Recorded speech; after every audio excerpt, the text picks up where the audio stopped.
എല്ലാ പ്രിയ പ്രേക്ഷകർക്കും we love സിനിമയുടെ പുതിയൊരു എപ്പിസോഡിലേക്ക് ഹാർദമായ സ്വാഗതം.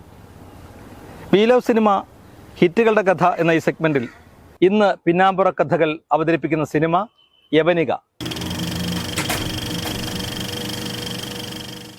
ഭരത് ഗോപി അനശ്വരമാക്കിയ തബലിസ്റ്റ് അയ്യപ്പൻ എന്ന കഥാപാത്രം, ആ കഥാപാത്രത്തെ ചുറ്റിപ്പറ്റിയുള്ള സിനിമ വിശേഷങ്ങളാണ് ഇന്ന് വി ലവ് സിനിമ ഈ എപ്പിസോഡിൽ നിങ്ങൾക്ക് മുൻപിൽ അവതരിപ്പിക്കുന്നത്. ചങ്ങനാശ്ശേരി കവലയിൽ പ്രൈവറ്റ് ബസ് സ്റ്റാൻഡിന് സമീപമായിരുന്നു കുളക്കാട്ടിൽ കുടുംബം താമസിച്ചിരുന്നത്.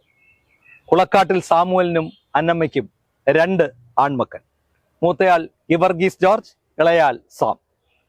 കുളക്കാട്ടിൽ കുടുംബം താമസിച്ചതിന് തൊട്ടടുത്തായിരുന്നു പ്രൊഫഷണൽ നാടക ട്രൂപ്പായ ഗീത ആർട്സിന്റെ ആസ്ഥാനം. ഗീതയുടെ നാടക റിഹേഴ്സൽ കാണുവാനും മറ്റുമായി എന്നും ഗിവർഗീസ് ജോർജ് എന്ന പയ്യൻ പതിവായി ഒരു മൂലയ്ക്ക് വന്നിരിക്കും. ഗീത ആർട്സിന്റെ എല്ലാമായ ചാച്ചപ്പന് ആ പയ്യനോട് വല്ലാത്തൊരു ഇഷ്ടം തോന്നി. അദ്ദേഹം ചില ദിവസങ്ങളിൽ ഉത്സവപ്പറമ്പിൽ നാടകത്തിന് പോകുമ്പോൾ ഗിവർഗീസിനെയും ഒപ്പം കൂട്ടി. കുളക്കാട്ടിൽ ഗിവർഗീസ് ജോർജ് എന്ന പയ്യൻ പിന്നീട് പൂനെ ഫിലിം ഇൻസ്റ്റിറ്റ്യൂട്ടിൽ സിനിമ പഠിക്കാൻ പോയി. അവിടുന്ന് ഡിപ്ലോമ കരസ്ഥമാക്കി. രാമു കാര്യാട്ടിന്റെ സംവിധാന സഹായിയായി നിരവധി ഡോക്യുമെന്ററികൾ സംവിധാനം ചെയ്തു. അവസാനം സ്വപ്നാടനത്തിലൂടെ അദ്ദേഹം സംവിധായകൻ KG ജോർജായി. ഒരിക്കൽ production executive PA Latheef KG ജോർജിനോട് ഒരു സംഭവ കഥ പറഞ്ഞു. ആലപ്പുഴയിൽ നിന്നും ദുരൂഹ സാഹചര്യത്തിൽ ഒരാളെ കാണാതായിരിക്കുന്നു. ഉത്സവപ്പറമ്പുകളിൽ ഗാനമേളകൾക്കും നാടകങ്ങൾക്കും തബല വായിക്കാൻ പോകുന്ന ഉസ്മാൻ എന്ന ഒരു തബലിസ്റ്റിനെ കുറിച്ചുള്ള കഥ. KG ജോർജിന്റെ മനസ്സിൽ ആ തബലിസ്റ്റ് ആലപ്പി ഉസ്മാൻ ഒരു കഥാപാത്രമായി വളർന്നു. കുട്ടിക്കാലം തൊട്ടേ ഡിറ്റക്റ്റീവ് നോവലുകളും ഹൊറർ കഥകളൊക്കെ വായിക്കുമ്പോൾ ആ ശ്രേണിയിൽപ്പെട്ടൊരു സിനിമ ചെയ്യണമെന്ന ആഗ്രഹം KG ജോർജിന്റെ മനസ്സിൽ അന്നേ ഉരുത്തിരിഞ്ഞുകൊണ്ടേയിരുന്നു.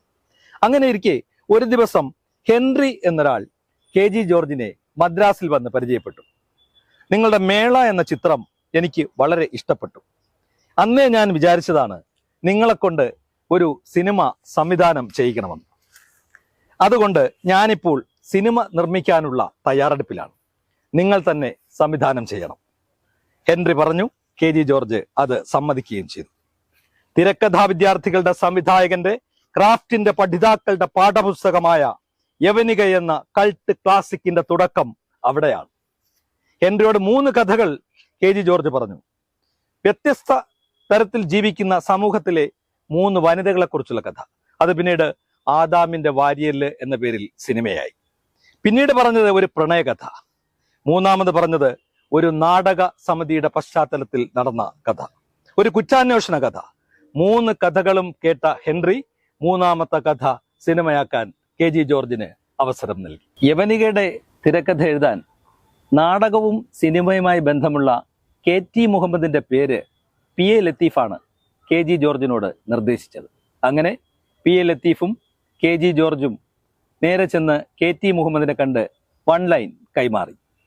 ഭരത് ഗോപി, നെടുമുടി വേണു, മമ്മൂട്ടി, തിലകൻ, ജഗതി, ജലജ, വേണു നാഗവള്ളി, ശ്രീനിവാസൻ, മോഹൻ ജോസ്, കുട്ടിയേട്ടത്തി വിലാസിനി, തൊടുപുഴ വാസന്തി എന്നിവരെയൊക്കെ പ്രധാന അഭിനേതാക്കളായി നിശ്ചയിച്ചു. പ്രധാന അഭിനേതാക്കളും സംവിധായകനും ക്യാമറാമാൻ രാമചന്ദ്ര ബാബുവും ഉൾപ്പെടെയുള്ള സിനിമയുമായി ബന്ധപ്പെട്ട എല്ലാവരും അന്ന് താമസിച്ചിരുന്നത് പട്ടം ജിൻസ് ഇന്റർനാഷണൽ ഹോട്ടലിലായിരുന്നു.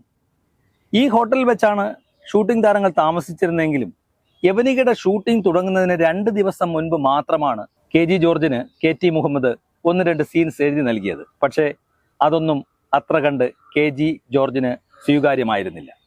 എന്തായാലും ഷൂട്ടിംഗ് തുടങ്ങാൻ തീരുമാനിച്ചു. താരങ്ങൾ ഹോട്ടലിൽ താമസിക്കുന്നു. ആ സ്ഥിതിക്ക് ഷൂട്ടിംഗ് തുടങ്ങാൻ തന്നെ KG ജോർജ് തീരുമാനിച്ചു.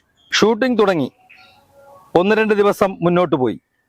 4ാം ദിവസം ഹോട്ടലിൽ താരങ്ങളും സാങ്കേതിക പ്രവർത്തകരും ഒത്തുകൂടി.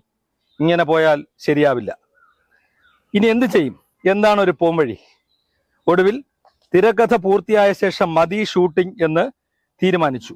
അതിനായി 2 മാസത്തെ സമയം ഹെൻറിയോട് KG ജോർജ് ആവശ്യപ്പെട്ടു. അത് അദ്ദേഹം സമ്മതിക്കുകയും ചെയ്തു. KG ജോർജ് അടുത്ത ദിവസം PA ലത്തീഫിനൊപ്പം ആലപ്പുഴയിൽ ചെന്ന് TB-യിൽ മുറിയെടുത്തു. SL പുരത്തിനെ കാണണം. ലത്തീഫ് ജോർജിനോട് പറഞ്ഞു. KT മുഹമ്മദിനെ പോലെ തന്നെ സിനിമയിലും നാടകത്തിലും ഒരുപോലെ അനുഭവങ്ങളും അവഗാഹവുമുള്ള ആളാണല്ലോ SL പുരവും. അങ്ങനെ KC ജോർജ് SL പുരത്തിനെ കണ്ടു. രണ്ടുപേരും ഒരുമിച്ചിരുന്ന് 10 ദിവസം കൊണ്ട് 1 ലൈൻ തയ്യാറാക്കി. തിരക്കഥയുടെ തന്നെ ചെറിയൊരു രൂപമായിരുന്നു അത്. SL പുരം സംഭാഷണങ്ങൾ കൂടി എഴുതി തിരക്കഥ പൂർത്തിയാക്കി. തിരക്കഥയ്ക്ക് ഒരല്പം നീളക്കൂടുതലുണ്ടായിരുന്നു.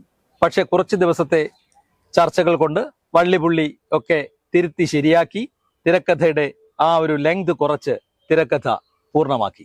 അങ്ങനെ ഷൂട്ടിംഗ് ആരംഭിച്ചു. തിരുവനന്തപുരമായിരുന്നു പ്രധാന ലൊക്കേഷൻ. 35 ദിവസം കൊണ്ട് യവനിക എന്ന ആ അത്ഭുത ചിത്രം, മഹാത്ഭുത ചിത്രം, അയ്യപ്പൻ തകർത്താടിയ ചിത്രം പൂർത്തിയായി. ലാബ് വർക്കുകൾ പൂർണ്ണമായും നടന്നത് മദ്രാസിൽ വെച്ചാണ്. ഹെൻറിയുടെ നിർമ്മാണ കമ്പനിയുടെ പേരായിരുന്നു കരോലിന ഫിലിപ്സ്.